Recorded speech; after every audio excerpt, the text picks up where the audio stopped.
Shalom, que Dieu vous bénisse. Bienvenue à l'école de la prière. En ce jour, Dieu m'a donc mis à cœur de mettre l'accent sur une catégorie de prières stratégiques que nous avons donc intitulée la prière dite de rappel. Tu te poses déjà la question de savoir, mais c'est quoi encore cette prière dite de rappel? En quoi cette prière-là est-elle importante? Tu veux aussi comprendre déjà, est-ce que cette prière est vraiment efficace? Attache la ceinture. Dieu m'a mandaté pour toi, afin que cette catégorie de prières ne soit plus un secret pour toi. Et je crois que tout au long de cet enseignement, Dieu serait en train de te répondre afin que tu puisses avoir plus de lumière. Et donc, pour mieux faire asseoir les bases et pour mieux t'expliquer cette catégorie de prières, nous allons donc prendre un cas pratique biblique. Et par ce cas pratique biblique, nous allons vraiment poser les bases afin que tu puisses mieux comprendre ce que c'est qu'une prière dite de rappel. Et donc, nous allons prendre la Bible dans le livre d'Ésaïe au chapitre 38. Et là, nous allons donc voir notre cas pratique.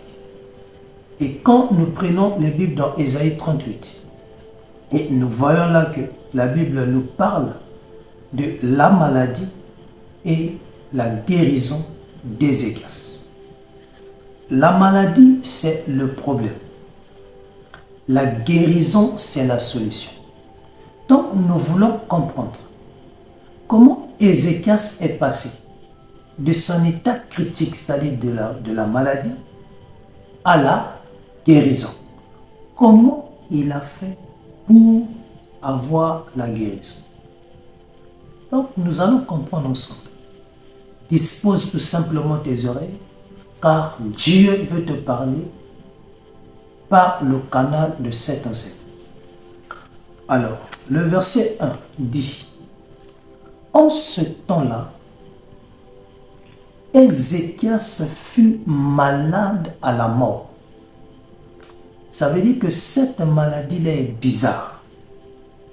Car lorsque nous observons plus près, nous constatons que c'est une maladie qui conduit à la mort. Donc c'est une maladie qui tue à petit feu. Ok. Et quand nous observons, on dit, mais Ézéchias là c'est qui?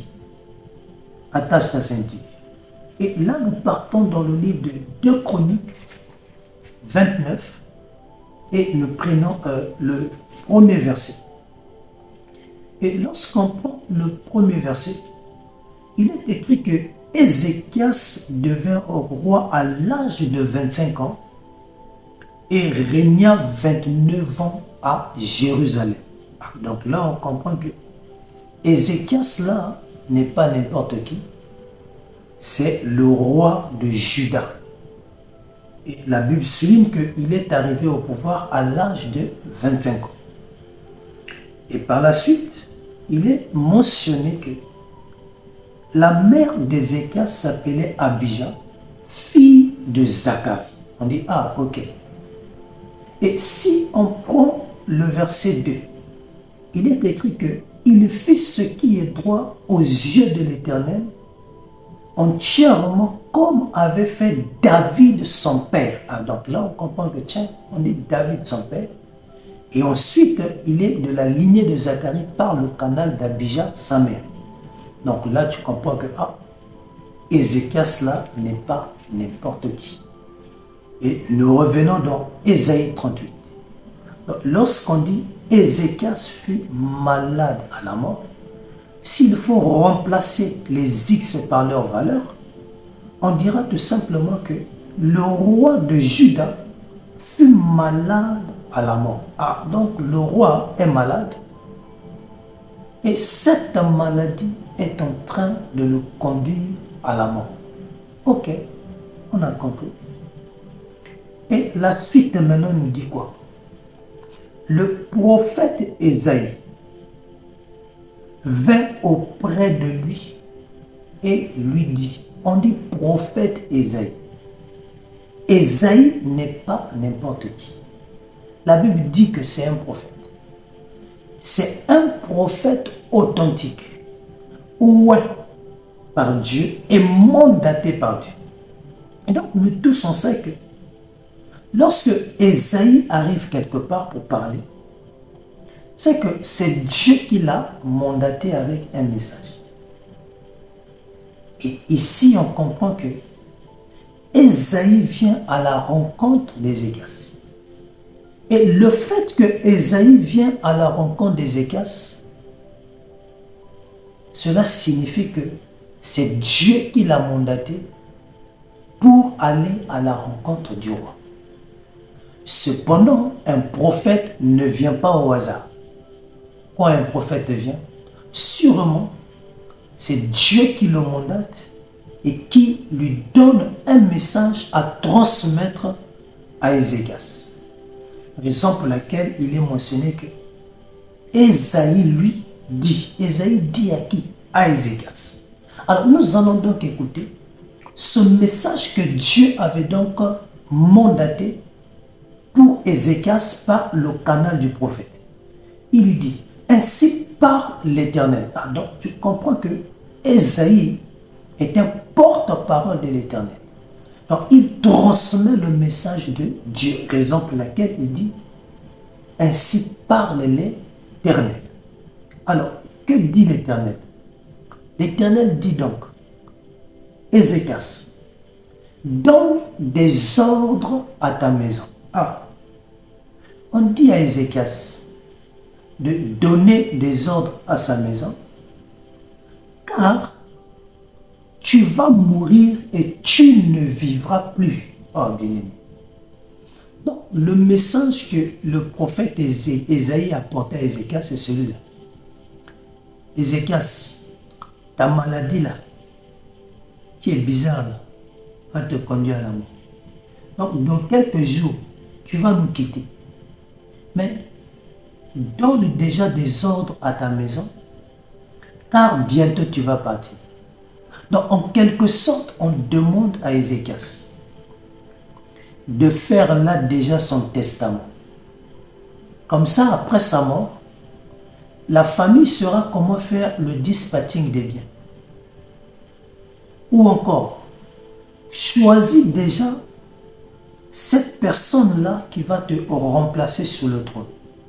Comme ça, après ton départ, on n'aura pas du mal à faire le choix de celui qui doit te remplacer parce que toi-même, dès ton vivant, tu as déjà choisi la personne qui va te remplacer.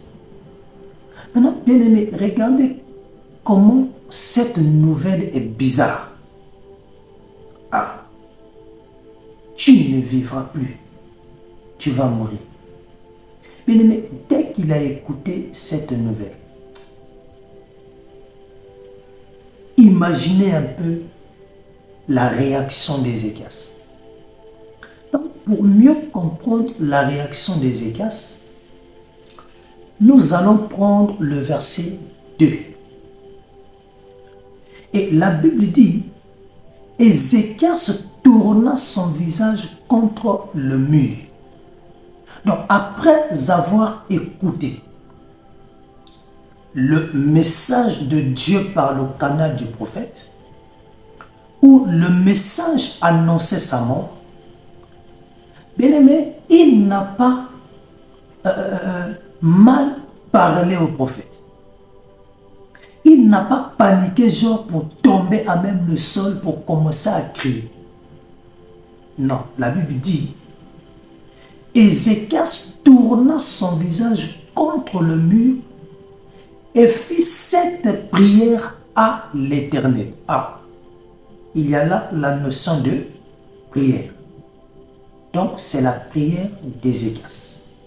Donc, après avoir entendu le message, il a compris que ce message annonçait des mauvaises choses, mais il ne s'est pas précipité à se lever pour vouloir aller consulter les marabouts, ni les ngangas. Il n'est pas parti consulter les dieux idoles ou les dieux du monde. Donc, il savait une chose, que la vie est entre les mains de l'Éternel. Il savait une chose, dans ce genre de situation, c'est à l'Éternel qu'il faut s'adresser et non aux dieux idoles. Il a réceptionné le message, mais ce qui attire plus mon attention, c'est son attitude. Il se tourne vers Dieu. Maintenant, tu vois qu'il est mentionné qu'il adressa une prière. Maintenant, si tu prends le verset 3, on va revenir sur le verset 2. Si tu prends le verset 3, il est écrit: Ô Éternel, souviens-toi. Je m'arrête là. Le fait que Ézéchias peut dire à Dieu de se souvenir, cela montre déjà que Ézéchias est en train de faire un rappel à Dieu. Le verset 2, on parle de prière. Le verset 3 met l'accent sur un rappel. Raison pour laquelle nous avons qualifié cette prière de prière dite de rappel, ou la prière de rappel. Ce n'est autre que la prière d'Ézéchias,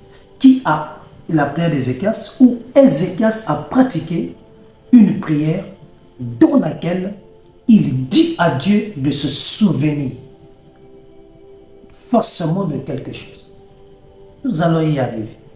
Et donc, si nous repartons au verset 2, la Bible dit que il se tourna face contre le mur. Quand il se tourne face contre le mur, c'est quoi exactement? Mais c'est comme s'il est en proskuneo. Ah, c'est quoi proskuneo? Mais proskuneo, c'est l'attitude d'adoration. Ça veut dire quoi? C'est se prosterner visage contre le sol. C'est-à-dire le front là touche la terre. On est à genoux et le front touche la terre, symbole d'humilité, symbole de s'humilier devant Dieu et dire à Dieu: je m'efface, à toi seul l'honneur et la gloire. Toi seul es grand. Tu te fais petit et tu reconnais que seul Dieu est grand. Donc, en gros, il est en position d'adoration. Il est en attitude d'adoration. Et proskuneo, c'est encore quoi? C'est le fait que tu peux te coucher à même le sol pour louer et adorer Dieu. Une manière pour toi de reconnaître la grandeur de l'Éternel. Et donc, lui aussi, qu'est-ce qu'il fait?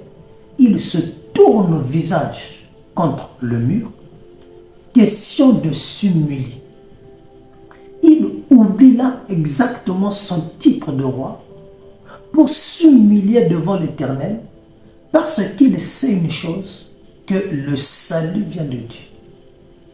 La vie, c'est Dieu qui donne.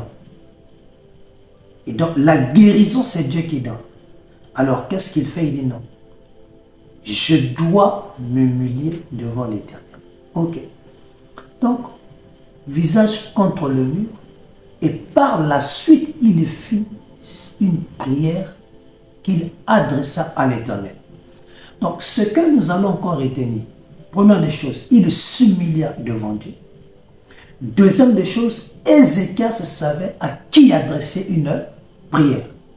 La Bible souligne que la prière d'Ézéchias est adressée à l'Éternel et non à une femme. Cette prière est adressée à Dieu, le Père, et non aux idoles, et non aux statues, ou encore à une femme. Non, la prière là est adressée à l'Éternel. Donc, la première des choses qu'il fait, il s'humilie et il reconnaît que seul à Dieu, que moi, en ce net moment, je peux présenter mes soucis et problèmes. Ok. Maintenant, le verset 3 maintenant met à notre analyse la prière d'Ézéchias. Ou encore, si tu veux, les paroles de la prière d'Ézéchias. Donc, ensemble, maintenant, nous allons étudier les paroles de la prière d'Ézéchias. Attache la ceinture. Alors, verset 3, il dit: Ô Éternel, souviens-toi, quand j'étais en train de méditer, j'ai dit, mais Ézéchias là, il a quel problème? Il dit à Dieu de se souvenir. Donc, lorsque tu dis à quelqu'un, souviens-toi, c'est une manière de lui faire un rappel. Et là, quand j'étais là, j'ai dit, si Ézéchias dit à Dieu qu'il puisse se rappeler, donc sûrement il y a quelque chose. Ou sûrement Ézéchias avait posé des actes qui pouvaient attirer le regard de Dieu vers lui de manière favorable. J'ai dit, bon, je vais pousser ma curiosité plus loin. Lisons la suite. Il dit, souviens-toi que j'ai marché devant ta face avec fidélité. Ah, lorsqu'on parle de la fidélité, c'est la loyauté. La capacité d'être fidèle. Il n'était pas infidèle. Et la fidélité envers Dieu se manifeste par le fait de n'avoir que l'Éternel comme Dieu. On ne regarde pas sur d'autres dieux. On ne regarde pas sur les dieux idoles, mais on reste connecté à l'Éternel, lui qui est le véritable Dieu. J'ai dit, ok, on prend la suite. Donc, souviens-toi que j'ai marché devant ta face avec fidélité et intégrité de cœur. Ça veut dire que s'il a marché avec intégrité de cœur, ça veut dire que tout son cœur était consacré à l'Éternel. Donc, il aimait Dieu de tout son cœur et d'un amour sincère. Il dit, ok. Et la Bible continue en disant encore, et que j'ai fait ce qui est bien à tes yeux. Et la Bible poursuit en disant, et Ézéchias répondit d'abondantes larmes. Donc, après avoir prononcé ces choses, par la suite, la Bible dit que il répondit d'abondantes larmes. Le fait qu'il pleure, c'est une manière pour lui de s'humilier, de s'oublier complètement, d'oublier carrément son statut, son poste, pour dire que l'Éternel est au-dessus. Maintenant, quand j'ai analysé cette prière, il a cité 3 choses dans sa prière. Première des choses, j'ai marché devant ta face avec fidélité, intégrité de cœur, et j'ai marché ou j'ai posé les actes droits devant ta face. Ou encore, si tu veux, il est écrit que j'ai fait ce qui est bien à tes yeux. Voilà. Donc, 3 choses. Une courte prière. Mais tout à l'heure, on va comprendre quel est le résultat de cette prière. Maintenant, avant qu'on ne puisse prendre la suite au verset 4, là, j'ai questionné le Saint-Esprit en disant, Père Saint-Esprit, ouvre un peu mon intelligence. Qu'est-ce que Ézéchias a pu poser comme acte afin qu'il dise toutes ces choses-là à Dieu et surtout qu'il dise à Dieu de s'en souvenir? L'Esprit me dit, attache ta ceinture, je vais t'enseigner. Donc toi aussi, tu suis ce cas pratique-là avec moi. Nous partons dans le livre de 2 Chroniques au chapitre 29. Et nous allons prendre le verset 2. Quand nous lisons le verset 2, il est écrit que Ézéchias fit ce qui est droit aux yeux de l'Éternel. On dit, il a mentionné dans sa prière, souviens-toi que j'ai fait ce qui est droit à tes yeux. Souviens-toi que j'ai marché devant ta face avec fidélité et intégrité de cœur. Là, je commence à comprendre. Et je veux maintenant comprendre en réalité quels sont ces actes-là que Ézéchias avait posés? Et le verset 3 va me dire quelque chose. La première année de son règne, au premier mois, il ouvrit les portes de la maison de l'Éternel et il les répara. Ah, donc ça veut dire que la maison de l'Éternel avait un problème. Lorsqu'on parle de la maison de l'Éternel, c'est le tabernacle. Ou encore, si tu veux, c'est le temple. Avançons le pion plus loin, aujourd'hui c'est l'église. Donc ça veut dire que ici, la maison de l'Éternel n'était plus en fonction. Donc si la maison de l'Éternel ne fonctionnait plus, mais donc ça veut dire que ici, le culte n'existait plus. Si la maison de l'Éternel ne fonctionnait pas, ça veut dire aussi que on n'adorait pas. Il n'y avait pas de culte. Les gens ne priaient plus Dieu. Pourquoi? Parce que la maison de Dieu n'était plus en fonction. Donc, par Ézéchias, les portes de la maison de Dieu vont s'ouvrir à nouveau. Et par la suite, il va faire réparer les portes. C'est quoi son objectif? C'est restaurer le culte. Restaurer le culte. Attache la ceinture. On prend maintenant le verset 4. Elle dit que il fit venir les sacrificateurs et les lévites, qu'il assembla dans la place orientale, et il leur dit: écoutez-moi, lévites, maintenant sanctifiez-vous, sanctifiez la maison de l'Éternel, le Dieu de vos pères, et mettez ce qui est impur hors du sanctuaire. Ah, donc on comprend que dans cette maison de Dieu, il y avait là des choses impures.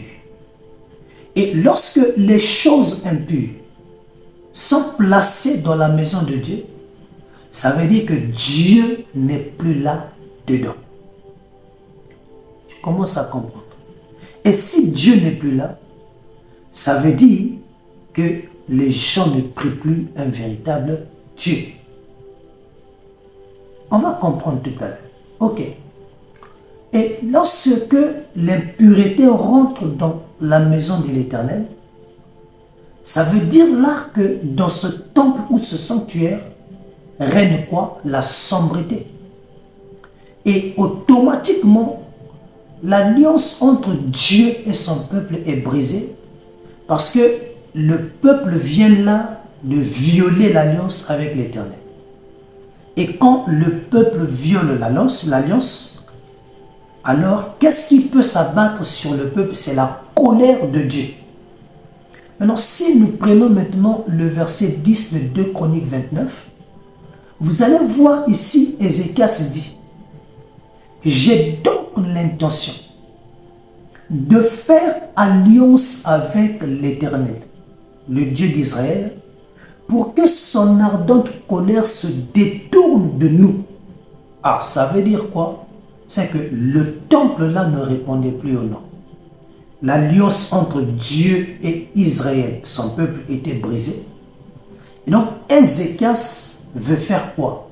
Restaurer l'alliance. Donc, il restaure l'alliance entre Dieu et le peuple. Question que Dieu ôte sa colère du peuple et que Dieu se souvienne de son peuple de manière favorable.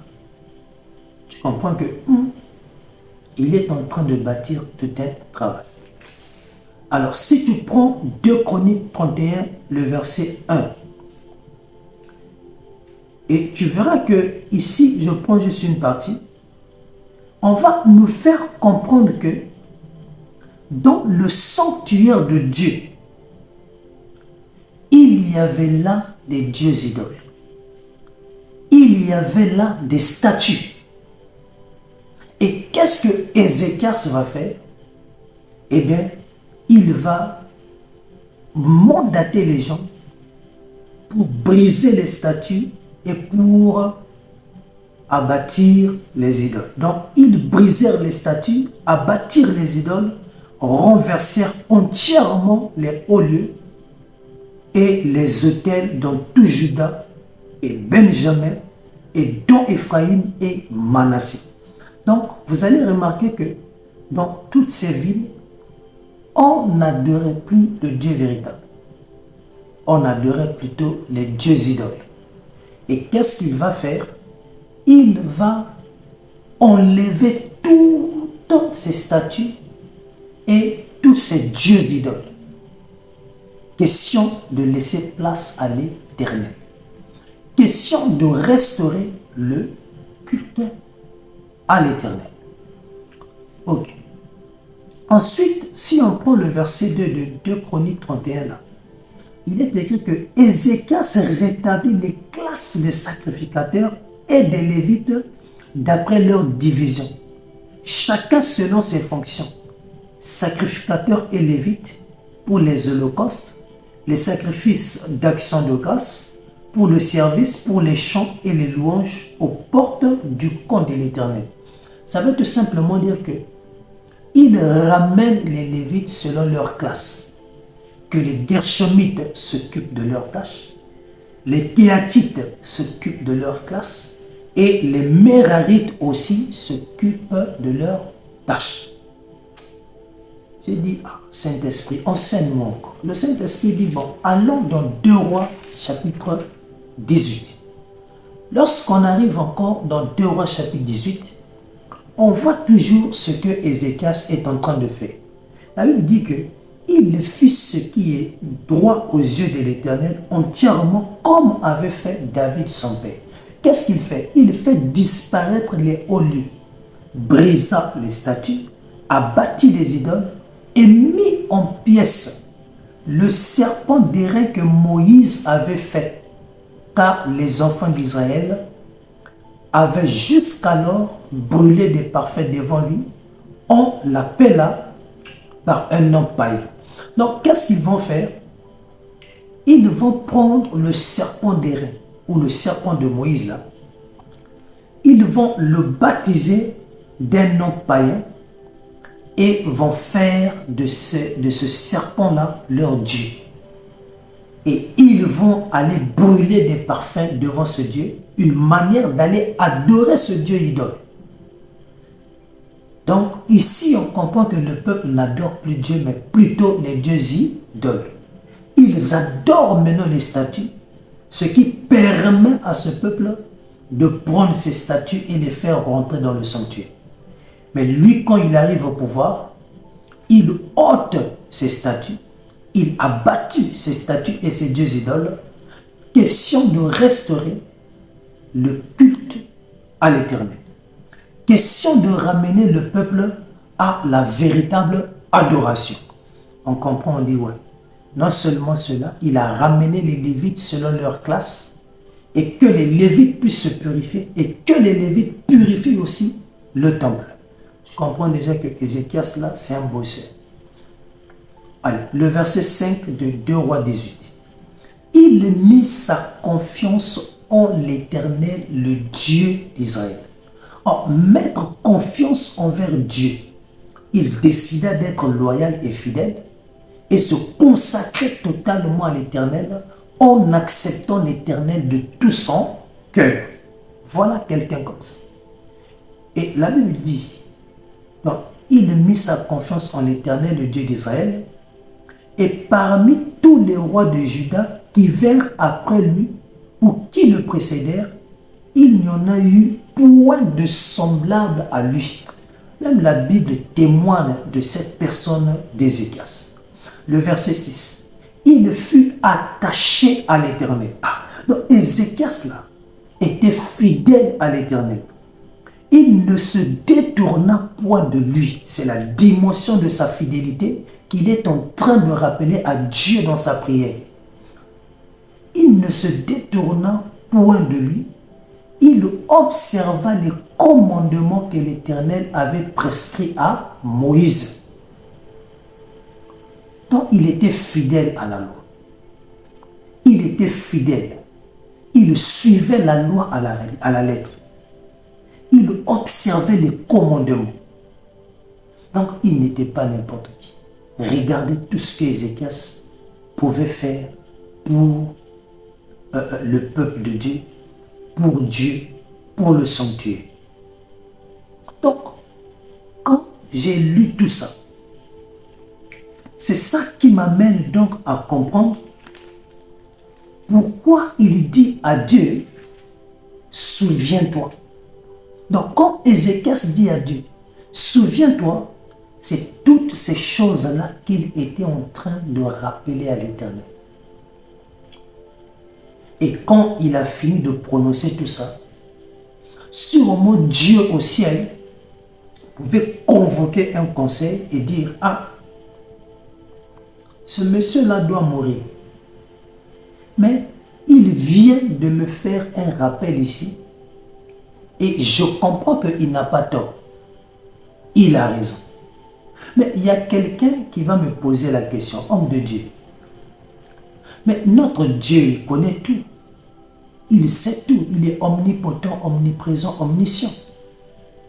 Est-ce que notre Dieu a besoin qu'on lui fasse un rappel? Attache ta ceinture, bien-aimé. Attache ta ceinture. Je vais te montrer un cas pratique vite fait pour que tu puisses mieux comprendre que notre Dieu, deux fois, il aime qu'on lui fasse des rappels. Et d'ailleurs, notre Dieu, c'est quelqu'un qui aime aussi des rappels. Et là, nous partons dans le livre de Genèse au chapitre 18. Et là, je vais te montrer rapidement, d'accord, quelque chose et que tu finiras par comprendre. Dieu dit ceci, donc dans sa conversation avec Abraham. Parce que Dieu descendait pour détruire Sodome et Gomorrhe. Et cependant, Dieu ne pouvait rien faire sans d'abord révéler cela à son prophète. Donc, il vient à la rencontre d'Abraham pour l'informer. Maintenant, lisons d'abord Genèse 18, versets 20 à 21. Il est écrit que « Et l'Éternel dit », donc l'Éternel dit, il dit à qui? À Abraham. Le cri contre Sodome et Gomorrhe s'est accru. Et leur péché est énorme. Ok. C'est pourquoi je vais descendre. Qui va descendre? Dieu. Et je verrai s'ils ont agi entièrement selon le bruit venu jusqu'à moi. Et si cela n'est pas le cas, je le serai. Est-ce que ce passage biblique a un sens? Donc, Dieu assis sur son trône, il reçoit les bruits que Sodome et Gomorrhe sont en train de vivre dans le péché. Donc Dieu écoute les rapports. Mais que dit Dieu? Dieu dit, moi-même, je dois descendre pour aller vérifier si réellement les informations, le bruit qui est monté vers moi sur Sodome et Gomorrhe est vrai. Et si cela est vrai, je passerai à l'acte. Bon, donc Dieu qui voit tout depuis son trône, donc il ne voyait pas Sodome et Gomorrhe, il voyait. Mais pourquoi il descend lui-même? Non, parce que il y a des moments où Dieu fait semblant de ne rien voir. Question d'attendre un rappel. Notre Dieu veut qu'on lui fasse des rappels. Bien-aimé, c'est pour te dire aujourd'hui, la prière deux fois nécessite simplement qu'on fasse un rappel à Dieu. Tu rappelles à Dieu ses promesses qui sont écrites dans sa parole. Tu lui rappelles tout simplement qu'il est écrit, il est écrit, il est écrit. Il est écrit que l'ouvrier mérite son salaire. Je travaille et je mérite mon salaire. Il est écrit que ceci, ceci, ceci. Notre Dieu deux fois aime des rappels. Donc ici, vous allez remarquer que Dieu a fait semblant de ne rien voir, jusqu'à descendre lui-même pour vouloir confirmer l'information. Donc vous pensez que Sur son trône, il voyait, mais il a fait semblant. Pourquoi? Parce que il veut descendre lui-même, faire un Saint Thomas. C'est un enseignement ici que Dieu nous donne. Donc, Dieu de foi aime les rappels. Mais il y a quelqu'un qui dit, prophète, je ne suis pas convaincu. Donc, un seul exemple suffit pour que tu puisses confirmer ce que tu es en train de dire. Attache la ceinture. Bien-aimé, tu sais, je ne viens pas pour blaguer. Parce que là, je suis en train de travailler. Je suis là à mon bureau. Et donc, quand je viens, c'est pour te transmettre la connaissance. Donc, attache la ceinture. Nous partons dans Genèse maintenant, cette fois-ci. Genèse chapitre 3. Et quand tu es dans Genèse chapitre 3, à partir du verset 8, et tu verras qu'à partir du verset 8, au temps du soir, Dieu va descendre dans le jardin. Et quand Dieu descend dans le jardin, c'est pour un but. Et regarde le verset 9. Mais l'Éternel Dieu appela l'homme et lui dit, où es-tu? Donc Dieu qui appelle Adam. Et Dieu demande à Adam, où es-tu? Donc Dieu ne voyait pas Adam. Donc quand je lisais là, je me suis demandé, est-ce que Dieu avait mené un problème de vision? Ou peut-être qu'il avait oublié les lunettes au ciel? Raison pour laquelle peut-être que sa vision était floue. Donc il était dans l'incapacité de voir Adam. Et c'est pas tout. Regarde. Au verset 10, Adam répondit, j'ai entendu ta voix dans le jardin. Et j'ai eu peur parce que je suis nu et je me suis caché. Maintenant, regarde le verset 11. L'Éternel Dieu dit, qui t'a appris que tu es nu? Donc, quand Ève parlait avec le serpent, donc Dieu ne voyait pas, il voyait. Quand Ève a eu l'information du serpent, et quand par la suite elle est venue transmettre l'info à Adam, Dieu ne voyait pas, il voyait.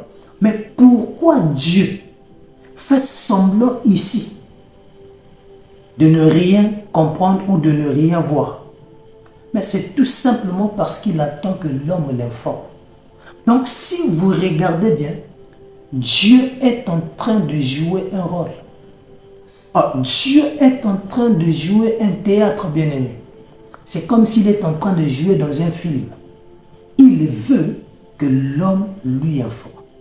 Il s'attend que l'homme lui transmette une information.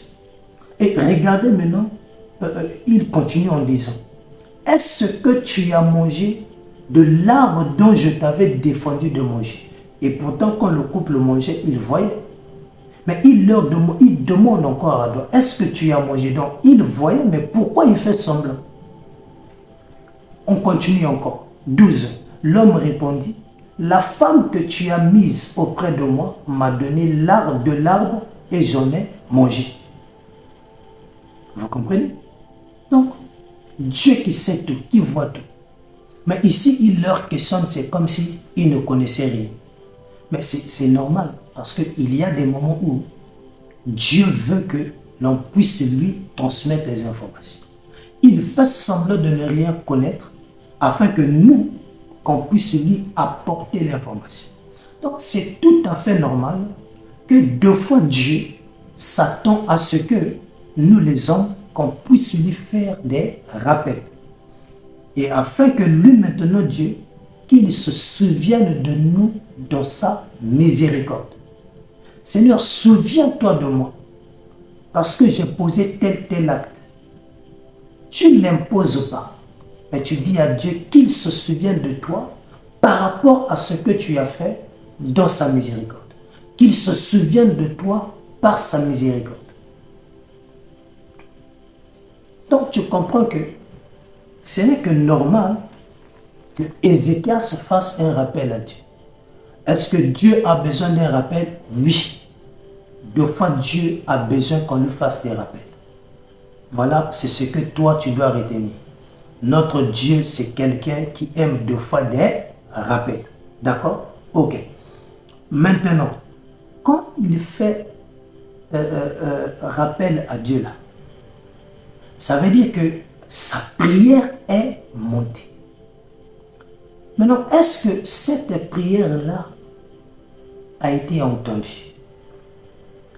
Quel sera donc le résultat de cette prière? Nous prenons maintenant le verset 4. Puis la parole de l'Éternel fut adressée à Ésaïe en ces mots. Ah, ça veut dire que dès que Ézéchias a fini de prier, par la suite, il s'est mis à pleurer. Et aussitôt Dieu maintenant, après avoir fait conseil au ciel, il se rend compte que, ah oui, Ézéchias a raison. Alors c'est alors que Dieu maintenant va interpeller le prophète. Et il dira à Ésaïe ceci. Va et dis à Ézéchias. Ah. Donc, après qu'il ait terminé de prier, donc au moment que le prophète a donné le message, il quitte aussitôt l'endroit où se trouvait le roi. Question pour lui de partir. Et aussitôt, le roi s'est mis à prier. Et dès qu'il a fini de prier, et après, il a commencé à pleurer. Aussitôt, sa prière est montée et Dieu a écouté. Et une fois que Dieu écoute, Dieu automatiquement saisit le prophète. Donc, tu comprends que la prière dite de rappel est une prière efficace qui monte auprès de Dieu et déclenche une solution immédiate. Attache la ceinture. Nous allons étudier pour mieux comprendre. Regarde. Va et dis à Ézéchias. Donc, Dieu dit au prophète, repars vers Ézéchias. Et cette fois-ci, je t'envoie encore avec un autre message. Et regarde, ainsi parle l'Éternel, le Dieu de David, ton père. J'ai entendu ta prière. Ah, donc vous comprenez que la prière dite de rappel est une prière efficace. Aussitôt qu'elle est faite, aussitôt elle monte au ciel. Aussitôt cette prière arrive sur le trône. Dieu traite la chose et par la suite, il déclenche le résultat. Donc, j'ai entendu ta prière. J'ai vu tes larmes. Ah, Dieu reconnaît que Ézéchias s'est humilié. Malgré son titre de roi, bien qu'il commande beaucoup de gens, c'est un grand leader, il y a des gens derrière lui qui donnent les ordres. Mais Dieu dit, tu n'as pas regardé sur ton statut, ni sur ces gens-là que tu commandes. Mais tu as compris que moi, l'Éternel, je suis au-dessus de tout ça. Tu t'es humilié devant moi et tu as répondu des larmes. Moi, Dieu, j'ai vu. J'ai compris que tu m'as cherché avec sincérité de cœur. Et regardez maintenant, quel sera donc le résultat de cette prière? Et le résultat de cette prière dit que, voici, là c'est Dieu qui dit, j'ajouterai à tes jours 15 années. Donc, quelqu'un qui allait mourir peut-être dans quelques jours, Dieu décida d'ajouter sur ces jours qui lui restaient à vivre 15 ans. C'était là le résultat de sa prière. Donc, cette prière, dite de rappel, est très efficace. Elle ouvre le ciel. La prière monte auprès de Dieu. Dieu traite l'information et donne aussi un résultat efficace favorable. Pourquoi? Parce qu'il allait mourir peut-être en 2-3 jours. Mais Dieu a dit, tu ne mourras pas. Et je t'ajoute par la suite 15 ans sur le nombre des jours qui te restaient à vivre. Donc tu comprends que c'est une prière très efficace. Donc je te conseille toi aussi de pratiquer cette prière. Mais attention, Ézéchias a pratiqué cette prière parce qu'il avait des arguments solides. Parce qu'il savait que lui, il était un travailleur, un bosseur. Il travaillait pour Dieu. Il investissait pour l'œuvre de Dieu. Ça veut dire que toi qui m'écoutes, pour pratiquer aussi cette prière, tu dois aussi avoir des arguments. Tu dois savoir quel genre de rappel que tu dois faire devant Dieu. Alors, si tu ne travailles pas pour l'Éternel, tu ne pourras pas faire cette prière. Donc, ne peut faire cette prière que celui-là qui investit ses finances pour l'œuvre de Dieu. Celui qui gagne les âmes, qui prêche la parole, qui lit la parole et qui vit la parole. Celui-là qui s'investit corps et âme pour le ministère. Bien-aimé, quand tu sais que tu ne travailles pas pour Dieu et que tu n'investis pas pour le royaume des cieux, c'est quel type de rappel feras-tu devant l'Éternel? C'est pour interpeller quelqu'un. Sois un bosseur. Travaille pour Dieu. Ne regarde pas sur ton teint ou encore sur ton statut, mais regarde plutôt à Dieu. Et dis-toi que nous sommes des pèlerins sur cette terre. Il faut que tu prépares déjà, bien-aimé, ta vie de l'autre côté. En quoi faisant? En investissant pour le royaume. Bien-aimé, Ézéchias investissait pour le royaume. Raison pour laquelle, quand le problème est arrivé, il a su rappeler à Dieu ses bienfaits. Et Dieu, par sa miséricorde, s'était souvenu de lui. Apprends à travailler. Ne sois pas paresseux. Ne sois pas spectateur. Mais apprends à faire quelque chose pour Dieu. Les dons que tu as reçus là, mets-les au service. Mais si tu sais chanter, chante pour Dieu. Mets ta voix au service de l'Éternel. Si tu sais faire les affiches, mets ton travail pour le bien de l'Église en montant les affiches. Bien-aimé, ce que tu sais faire là, viens le faire dans la maison de l'Éternel. C'est alors que Dieu sera en train de te bénir. Voilà, donc on a compris, nous tous, que la prière dite de rappel est une prière très efficace. Alors, bien-aimé, tu as longtemps jeûné et prié pour ta situation, ça ne marche toujours pas.